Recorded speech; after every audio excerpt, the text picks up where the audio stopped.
Hi, this is Matt in Singapore in the beautiful but hot Botanic Gardens, and the topic of this video is the use cases for blockchain in the area of finance. So before we've seen videos about how it works technically with the example of Bitcoin, we've seen the proof of work mechanism, mining, how the consensus works.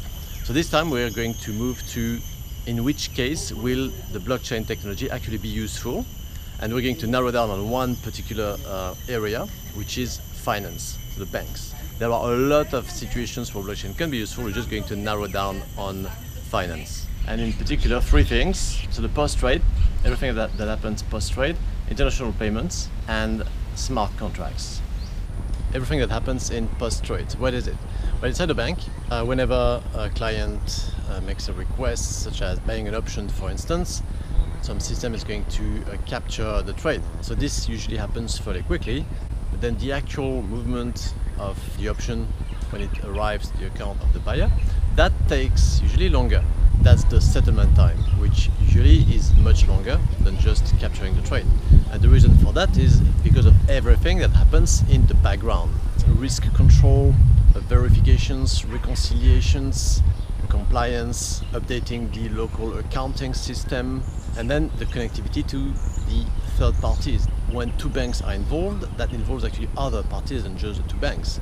And those other parties are going to be, for instance, clearing houses, which are like switches in between banks, as well as CSDs, central security depositories, which hold the securities on behalf of the customer in order to make the switching of securities easier between accounts. So all those intermediates, well, they have to talk to each other, they have to do reconciliation, that adds friction, and that makes the whole system more complicated and therefore the transaction longer to settle. Well, the idea would be to replace most of the intermediates with a distributed ledger that would be in between the banks. That means each bank should need to have connectivity to this unique and central distributed ledger, which would be controlled by no one in particular. Is that going to work? Is that going to be doable? For the moment, no one really knows, but a lot of people are looking into it, and in particular one consortium called R3SEV, which has a research lab. They gather requirements from a large number of banks, and at the same time they're doing little experiments in parallel experiments with a number of systems. So the experiment with Ethereum, the experiment with Hyperledger, with IBM.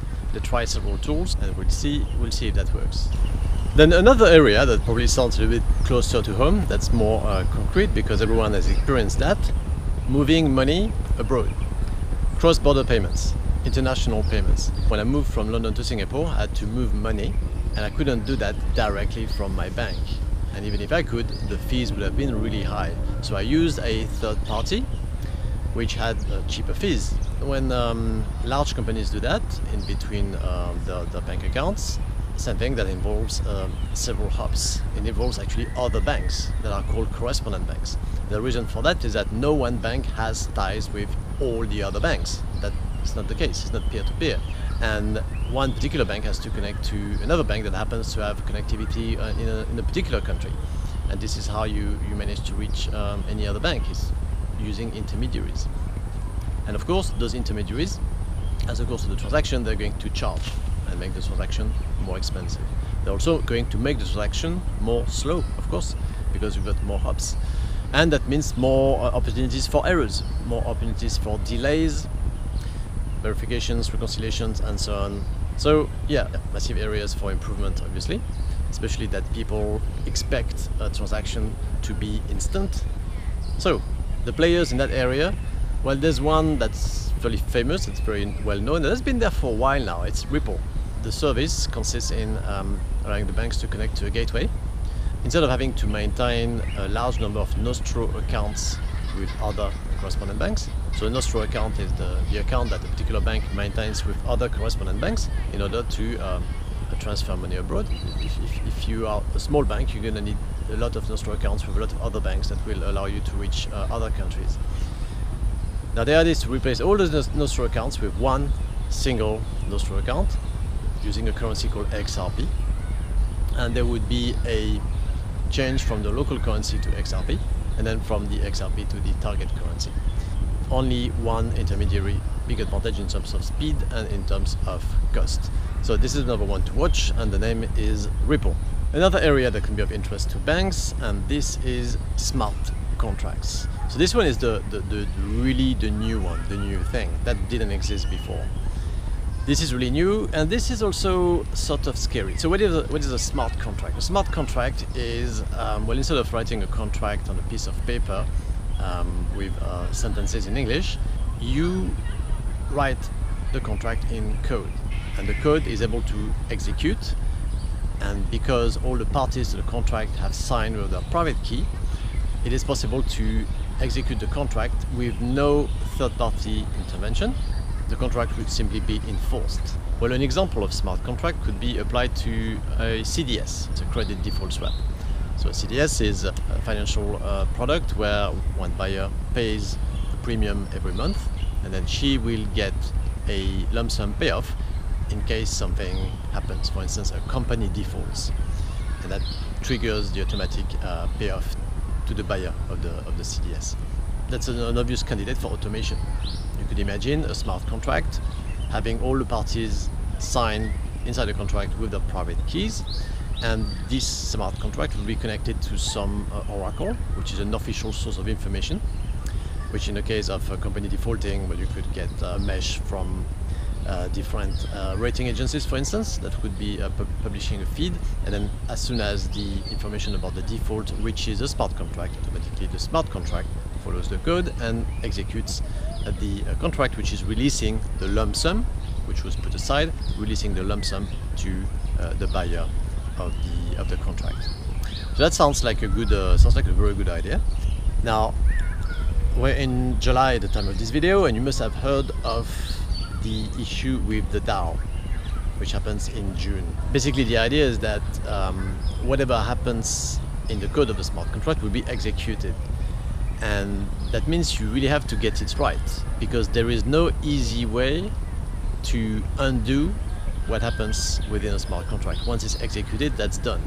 It is law. It's kind of software where you're not really allowed to have production issues. You may take your time to test the contract, but once it's live, that's it. It has to work. So you can't undo what happens.